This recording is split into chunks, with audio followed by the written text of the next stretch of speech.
This video is about the Pioneer 520 and the Knight 4x4 diff lock thing. So I just did a gear reduction on both these machines for my buddies, and got a few observations I want to share with you guys. This is the Knight Power Sports Products 4x4 thing, whatever. I'm not even going to touch it because I'm scared of it.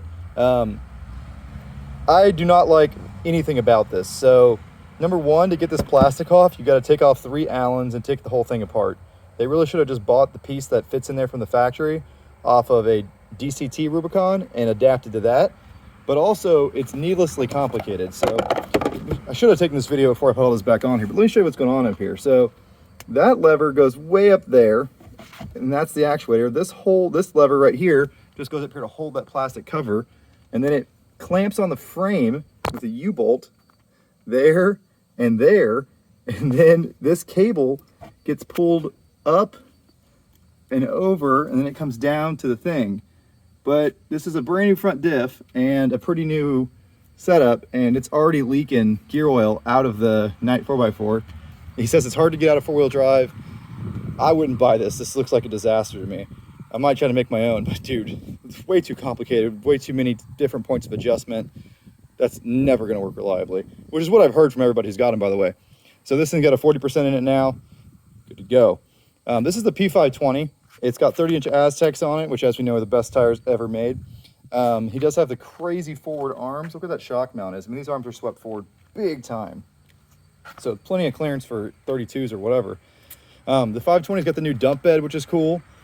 Needed that a long time ago, in my opinion. Bam, dump bed. It's also got a newly designed exhaust that doesn't have all the crazy bends in it, which is probably better for water riding. As you can see, there's the speed module, because this thing just got a 40% reduction as well. Different airbox setup, which they said was very easy to snorkel. Very cool. Really like these things. I'd like to get one, probably will get one eventually. They do ride really stiff. This thing rides real stiff with the front arms, and the front arms put the tire rod at a crazy angle because it moves it forward so far. It's pretty tight steering, right? Because you're not pushing straight against the knuckle now. You got this weird angle involved, so definitely added some steering effort. But the arms look solid. But this thing's pretty tough. The first couple years of the Pioneer 500 were geared really low. Then they geared them up a little higher because everyone said first gear is useless on stock tires, as it should be.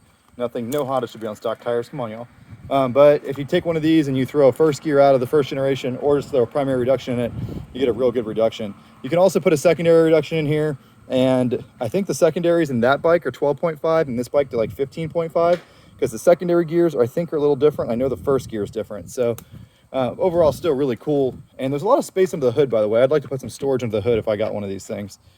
Gear reduction on these is a pain in the ass, so you got to pull the diff. That's not too hard, but you're bent over working the whole time, so you can't stand up on the back rack. And the bolts that go on the bottom of it are real hard to get to. So you can drop the skid plate, do it from the bottom, you get oil dripping in your face. I just end up bending over and doing it all from the top, which is also kind of a pain in the butt. But really cool little buggy. I like the bed a lot. That's so much more useful than the rack, and it looks a lot better. He's also got Salver Axle wheels on this thing, so wider offset in the back and the front. It looks really mean like that. And apparently with stock suspension, they don't rub up there, probably because, you know, this thing has no up travel. So pretty interesting. My one complaint about these guys is that, just like all the Pioneer 500s, the diff is huge, bigger ring gear than a Rubicon, and also it hangs down another 2 inches for this hitch setup. So they waste a lot of rear ground clearance. That's the reason I haven't bought one yet, that and the ride.